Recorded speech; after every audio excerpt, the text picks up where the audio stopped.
तो आज हम पढ़ेंगे तृतीय पाठ है व्यायाम सर्वदा पथ्य। इस पाठ में श्लोकों के माध्यम से व्यायाम के महत्व को और उससे होने वाले लाभ के बारे में वर्णन किया गया है।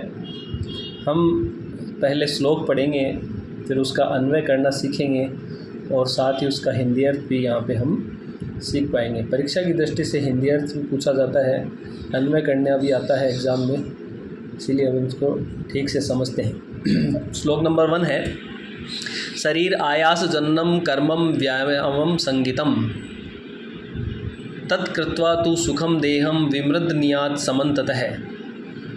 अन्वय देखो, शरीर आयास जन्नम, शरीर की मेहनत से निर्माण कर्म को, निर्माण कार्य को व्यायाम कहा जाता है। जिस तरीके से हम अपने शरीर को थकावट प्रदान करने वाला, शरीर को मेहनत करने वाला जो कार्य है उसे ही व्यायाम कहा जाता है। तत्कृत्वा यानी उसको करके, व्यायाम को करके, सुखम देहम ठीक प्रकार से, पूरी तरीके से, अच्छी तरीके से, विमृद्धनियात समन्ततः सुखपूर्वक अच्छी तरीके से अपने शरीर की क्या करनी चाहिए, मालिश करनी चाहिए। उससे शरीर और भी ज़्यादा हष्ट पुष्ट और मजबूत हो जाता है। बड़ा ही सरल श्लोक है, अन्वय से और भी सरल हो जाता है। इसका अर्थ देखना। श्लोक नंबर 2 पढ़ेंगे, शरीर उपचय कांति गात्राणाम सुविभक्ता दीप्ताग्नि त्वम अनालस्य स्थिरत्वम लाघवम रजा। शरीर उपचय कांति गात्राणाम सुविभक्ता दीप्ताग्नि त्वम अनालस्य स्थिरत्वम लाघवम रजा। व्यायाम करने से किन किन चीज़ों की शरीर में वृद्धि होती है, किन किन चीज़ों की वृद्धि होती है उसके बारे में बताया गया इस श्लोक में। देखो, जब हम व्यायाम करते हैं तो व्यायाम से शरीर की वृद्धि बढ़ती है, शरीर के चेहरे पर जो है वो चमक बढ़ती है, शरीर सुंदर लगने लगता है। व्यायाम करने से हमें भूख ज़्यादा लगती है और हमारा मन जो है वो उत्साहित रहता है, शरीर में मजबूती आती है और हम जो है अपने आप को एकदम हल्का फुल्का महसूस करते हैं और शरीर जो है शुद्ध, मजबूत और दृढ़ बन जाता है। ये जितने भी लाभ हैं सारे व्यायाम करने वाले व्यक्तियों में, नित्य प्रतिदिन जो व्यक्ति व्यायाम करता है उनमें पाए जाते हैं। इन कोई हार्ड शब्द आपको लगे तो उनका अर्थ अपन साथ में कर लेते हैं ताकि पता चल जाए। उपचय का मतलब यहाँ पे शरीर की उपापचय क्रियाएं से भी है, कांति यानी चमक है, गात्राणाम यानी अंगों की सुविभक्ता यानी दृढ़ता से है, दीप्ताग्नि का मतलब होता है भूख लगना, अनालस्य आलस नहीं रहना इत्यादि गुण जो है व्यायाम करने से हमारे शरीर में बढ़ते जाते हैं। श्लोक नंबर 3 देखेंगे,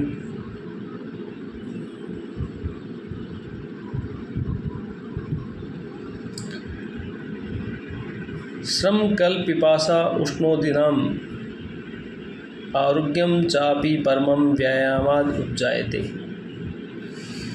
कि थकान, श्रम यानी थकान, पिपासा यानी प्यास, उष्ण यानी गर्मी, शीत यानी सर्दी, आदि को सहिष्णुता यानी सहन करने की क्षमता। इन थकान, प्यास, गर्मी, सर्दी आदि को सहन करने की क्षमता जो है और इसके साथ साथ परमम आरोग्यम यानी महान आरोग्यता, निरोगता जो है वो सब जो है हमें व्यायाम से ही प्राप्त होती है। यानी सर्दी, गर्मी, थकान, भूख, प्यास आदि को सहन करने की क्षमता जो है वो ज़्यादा हमारी व्यायाम करने से बढ़ जाती है और हमारा शरीर जो है वो आरोग्य रहता है, निरोगी रहता है, सुखी रहता है। अगला श्लोक पढ़ेंगे, देखो,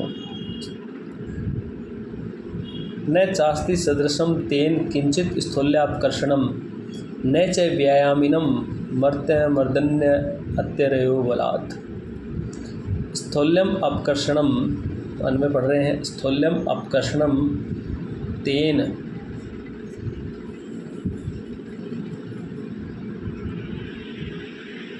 सदृशम किंचित न अपि अस्ति मर्त्य व्यायामिनम अरेह बलात् न अर्दयन्ति।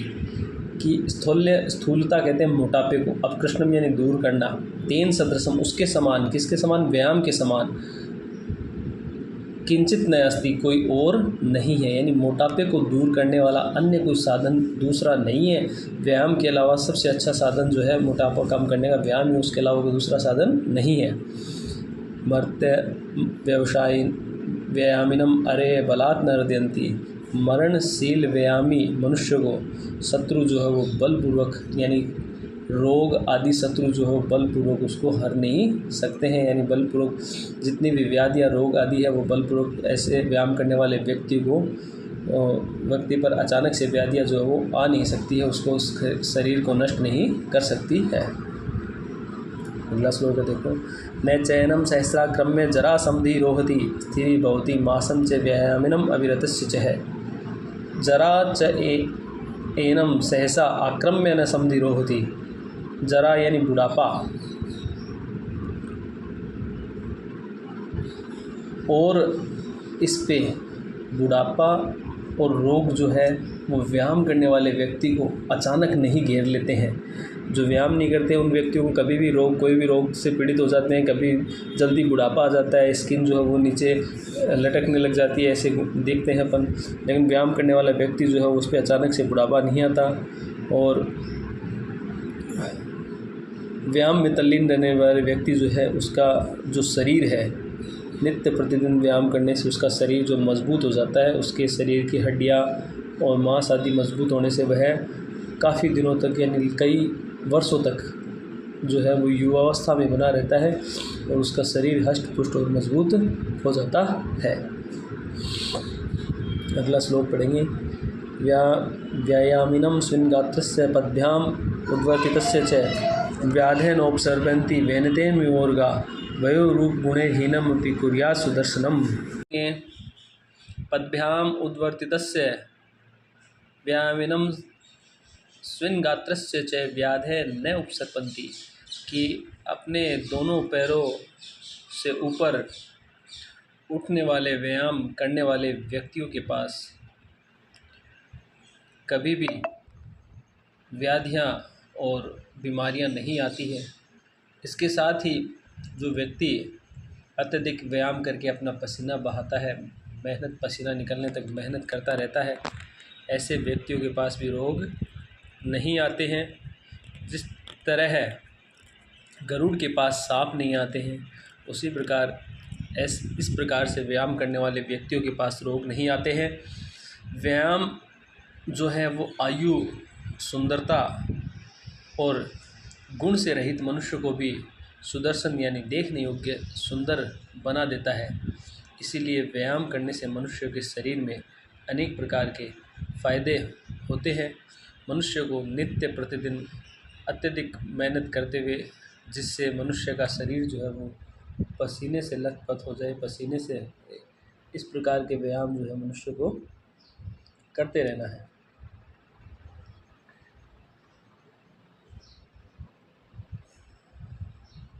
इससे जो है मनुष्य की सुंदरता बढ़ती जाती है। अगला श्लोक पढ़ेंगे,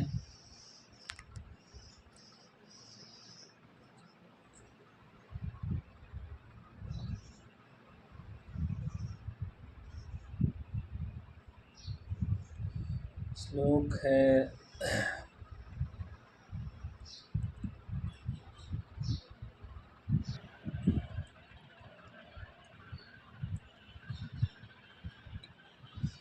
व्यायामं कुर्वतो नित्यं विरुद्धम अपि भोजनम विदग्धम अविदग्धम व निर्दोषम परिपच्यते। श्लोक नंबर 7 है कि नित्य प्रतिदिन व्यायाम करने वाला व्यक्ति, नित्य व्यायामं कुर्वते, प्रत्येक दिन हमेशा व्यायाम करने वाला मनुष्य जो है वो किसी भी प्रकार का भोजन खाए उससे आसानी से पच जाता है। किसी भी प्रकार से विदग्धम यानी पका हुआ, अविदग्धम बिना पका हुआ, कच्चा या पक्का बिना पका हुआ भोजन भी, निर्दोषम परिपच्यते बिना किसी दोष के, बिना किसी समस्या के, ऐसे व्यक्ति को जो हर प्रकार का खाना है वो पच जाता है। उसे मेहनत करने के कारण जो शरीर की पाचन शक्ति है, कवि यहाँ पे कहना चाहता है कि व्यायाम करने वाले व्यक्ति, मेहनत करने वाले व्यक्ति नित्य प्रतिदिन जो व्यायाम करते हैं वो उनकी पाचन शक्ति जो है वो अत्यधिक तेज़ होती है, अत्यधिक बढ़ जाती है और वो चाहे खाना अच्छी तरीके से पका हुआ हो, चाहे सामान्य हो, चाहे गरिष्ठ भोजन हो, सभी प्रकार के भोजनों को पचाने की क्षमता जो है वो नित्य व्यायाम करने वाले व्यक्तियों में उत्पन्न हो जाती है। विरुद्धम का मतलब होता है यहाँ पे गरिष्ठ भोजन से, और विदग्धम का मतलब होता है पका हुआ, अविदग्धम पका हुआ। सभी प्रकार के भोजन पचाने में शरीर सक्षम हो जाता है। श्लोक नंबर 8 देखेंगे। व्यायामो ही सदा पथ्यो बलिनाम स्निग्ध भोजिनाम स च शीते वसंते च तेषां पथ्यतम स्मृतः। कि ही स्निग्ध भोजिनाम, स्निग्ध यानी चिकनाई से युक्त भोजन, तेल आदि से, तेल घी आदि से बना हुआ भोजन जो है, बलिनाम निश्चित रूप से जो अत्यधिक ऑयली, जिसको अपन आज की भाषा में बोलते हैं ऑयली खाना खाने वाले व्यक्ति बलशालियों का व्यायाम जो है वो सदा कल्याणकारक है। वो जितनी वसा उनसे ज़्यादा मिलेगी, उससे वो व्यायाम करने वाले व्यक्ति को और भी ज़्यादा फायदेमंद होगी।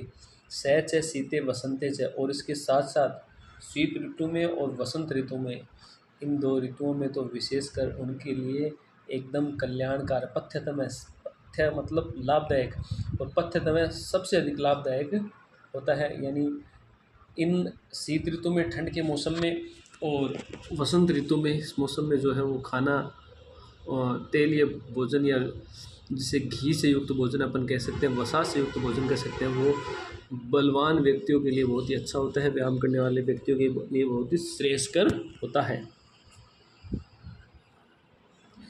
सर्वेषु ऋतुषु अहरअह पुंभिर आत्महितेषि भी बलस्य आर्धन कर्तव्य व्यायामं स्निग्ध भोजिनाम व्यायामो हन्यतो अन्यथा।